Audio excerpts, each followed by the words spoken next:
8 Oktober ya 2020, tepatnya jam 22.45, ibu saya meninggal dunia di RSCM. Penyebab kematiannya adalah karena penyakit liver cirrhosis.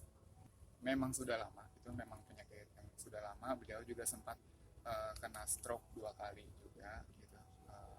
Tapi ya beliau tuh orangnya, dia rasio bintangnya tuh Capricorn, dia gigih, orangnya gigih sekali. Jadi uh, fighting spiritnya tuh luar biasa gitu. Tapi namanya ya manusia, kita hidup pasti umur ada ujungnya juga ya. Ini merupakan akhir perjalanannya beliau di dunia ini. uh, Dia baru masuk di rumah sakit tuh hari Senin karena sempat tidak sadarkan diri sampai ya akhirnya dari Senin itu dia nggak sadar terus sampai akhirnya tadi malam beliau meninggal dunia. Pesan dari almarhum mungkin nggak ada yang spesifik ya, cuman saya dengan beliau uh, pribadi cukup dekat, mungkin karena saya anak laki satu-satunya ya.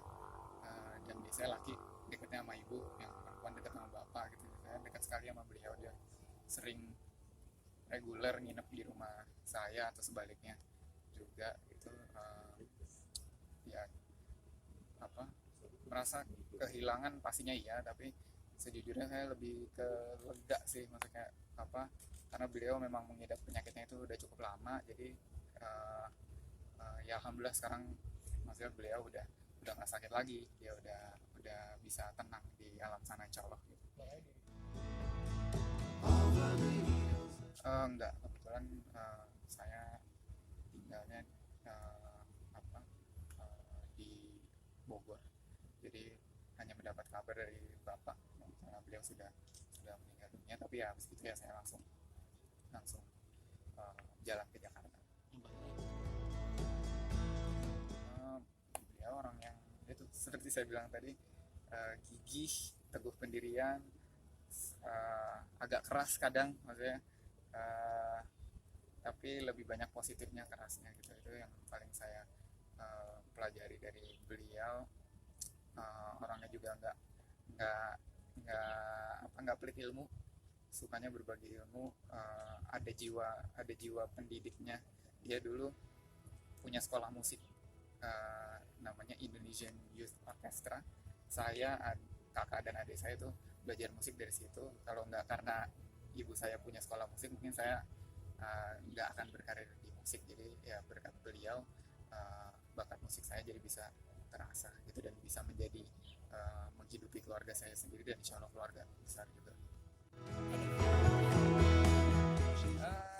Alhamdulillah sih, hampir sebagian besar uh, sudah, bukan dibilang sudah tercapai, bukannya maksudnya kayak alhamdulillah saya nggak ada penyesalan.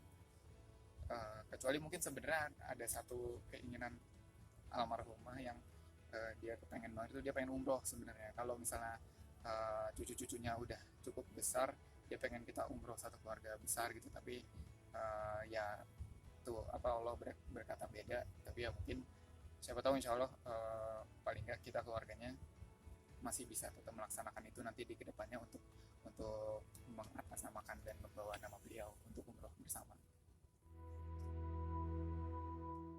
Uh,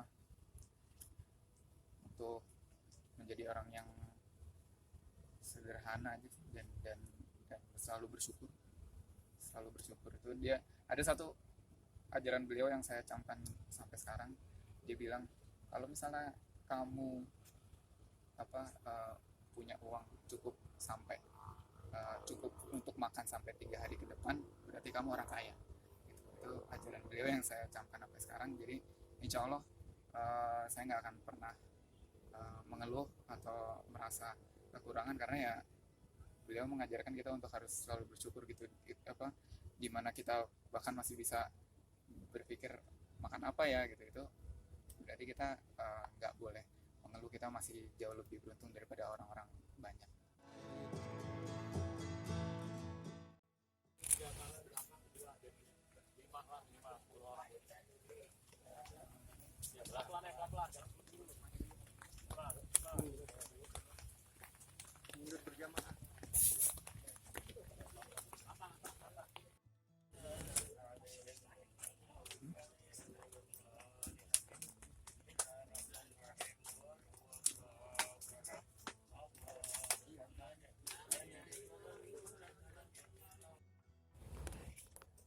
Setelah pergi, istri saya bercerita, ibu dari anak-anak saya, bayi Gaya Anjani,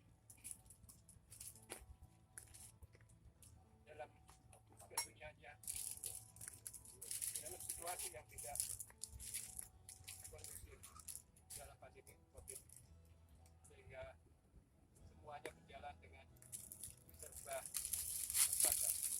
Saya mengucapkan terima kasih bahwa dalam keadaan seperti ini, Bapak-Bapak, Ibu sekalian, menyempatkan diri datang ke sini mengantarkan almarhumah sampai yang kebuatnya. Insya Allah semua apa yang Bapak itu lakukan akan mendapat ganjaran dari Allah Subhanahu wa Ta'ala. Dan kami sebagai keluarga hanya bisa mengucapkan terima kasih yang terhadap.